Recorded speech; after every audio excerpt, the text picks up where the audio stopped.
आप में से मैक्सिमम लोगों का कल आखिरी एग्जाम है बोर्ड का, और ज्यादातर लोग कंफ्यूज्ड हैं कि कल क्या करना है, कैसे पढ़ना है कल के लिए। अभी भी कुछ समय बचा हुआ है, क्या किया जाए?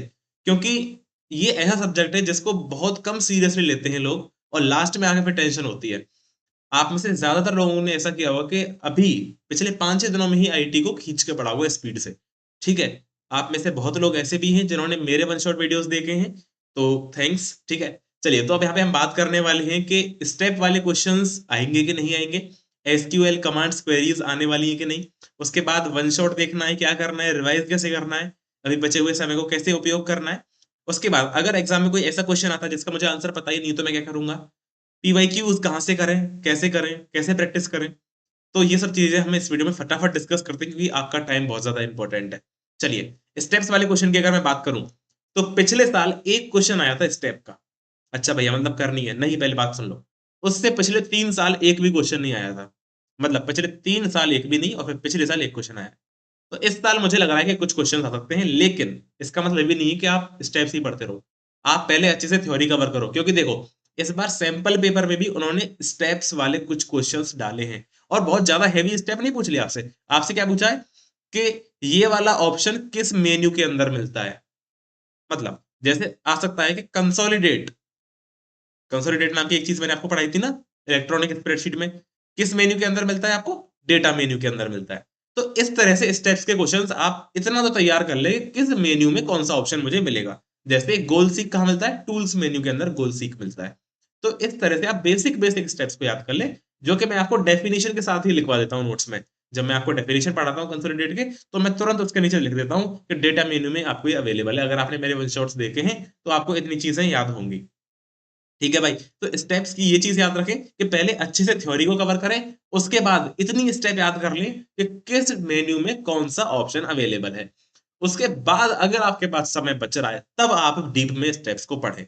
नहीं तो पहले भाई थ्योरी करो अच्छे से, क्योंकि maximum portion of the question paper वो थ्योरी से ही आने वाला है। चलिए, अब बात करते हैं एसक्यूएल यानी सिक्वल कमांड्स क्वेरीज की। तो देखो, एक भी नाम तक नहीं लिखा हुआ है उन्होंने सिक्वल कमांड क्वेरीज का करिकुलम के अंदर। ठीक है, तो ये सिलेबस में नहीं है।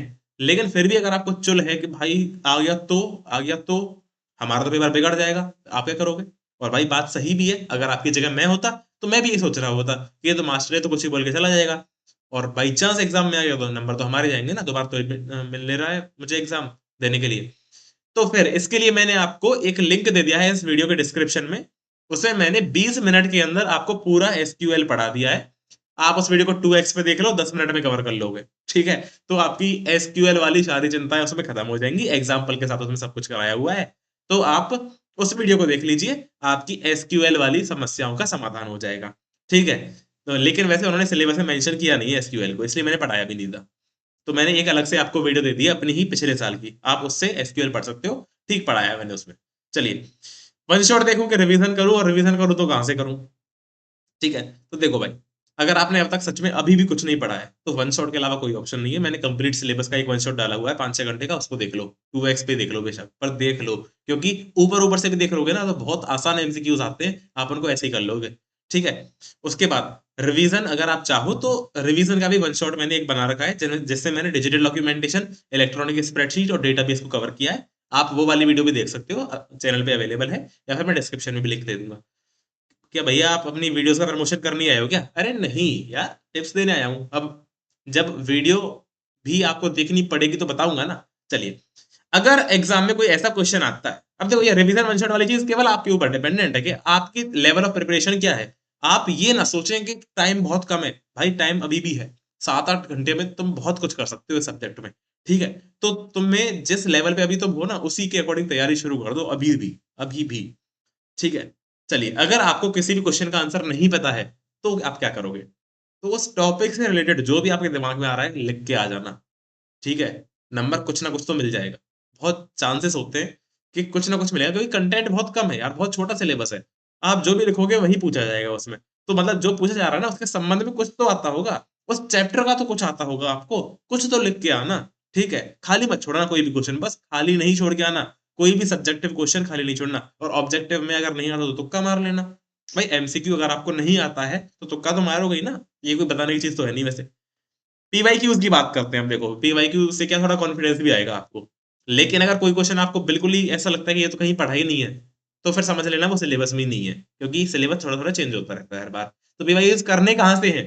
तो भाई पीवाईक्यूज की भी वीडियोस का लिंक मैं आपको डिस्क्रिप्शन में दे दूंगा। अच्छा, लेकिन एक चीज है कि वो एक्चुअली क्या है ना, कि जैसे ही एग्जाम होता है तो मैं पेपर को सॉल्व कराता हूँ यूट्यूब पे। जैसे कल आप पेपर दे के आओगे, मैं तुरंत वीडियो अपलोड कर दूंगा सॉल्यूशंस की। तो इसी तरह से मैं पिछले 3-4 सालों से करा रहा हूँ। तो वो मैं वीडियोस वहां पे डाल दूंगा, जहां पे आपको 10-10, 5-5 मिनट में पूरे सॉल्यूशंस मिल जाएंगे। यानी कि मैं लगभग 10 मिनट में पूरा पेपर सॉल्व करा देता हूँ यूट्यूब पे आके। तो वो 10-10 मिनट की वीडियोस का मैं आपको लिंक दे दूंगा डिस्क्रिप्शन में। तो उससे क्या है कि आपको क्वेश्चन पेपर देखने को मिल जाएगा कि कैसे आ रहा था पेपर, और आंसर भी मैंने उसमें साथ ही साथ किए हैं। उसमें ज्यादा मैंने दिमाग नहीं मारा है आप लोगों से, उसमें केवल बताया हाँ भाई ये वाला क्वेश्चन ठीक है, इसका आंसर ये वाला हो गया, क्योंकि इजी ही इतना होता है। तो आप वो वीडियोस देख के प्रैक्टिस कर सकते हो। और कोई समस्या अगर है तो मैं अभी थोड़ी देर में लाइव आने की सोच रहा हूँ यूट्यूब पे। सो अगर आऊंगा तो आपको पता चल जाएगा, ठीक है। So thank you, all the best.